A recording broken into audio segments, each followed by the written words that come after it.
L-erba' flaxija l-Gvern ressaq l-ewwel qari tal-abbozz ta' liġi dwar l-identità tal-ġeneru. Liġi proposta se tneħħi kull obbligu mediku biex wieħed ikun jista' jbiddel il-ġeneru fuq dokumenti uffiċjali.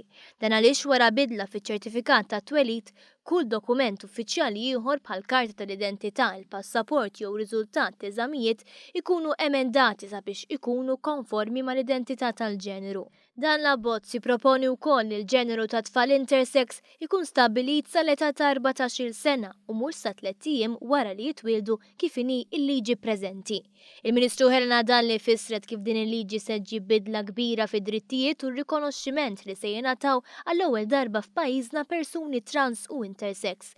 Hija sostniet li l-liġi se tgħinhom iħossuhom parti integrali mis-soċjetà u bekk ma jibqgħux jitqiesu bħala ċittadini tat-tieni klassi. Dan is-settur fis-soċjetà tagħna kienu inviżibbli tista' tgħid u dejjem tkellmu magħna mal-politiċi sabiex ikollhom ir-rikonoxximent u jkollhom id-drittijiet u jkunu jistgħu jgħixu ħajja bħal ħaddieħor u allura din il-liġi se tkun qiegħda tagħmel dan tirrikonoxxi il dawn il-persuni. Dan l-abbozz ta' liġi kien żviluppat mill-Kunsill Konsultattiv LGBTI flimkien mal-Ministeru għad-Dialogu Soċjali, Affarijiet tal-Konsumatur u Libertajiet Ċivili, b'konsultazzjoni wiesa ma' diversi jaqdiet mhux governattivi.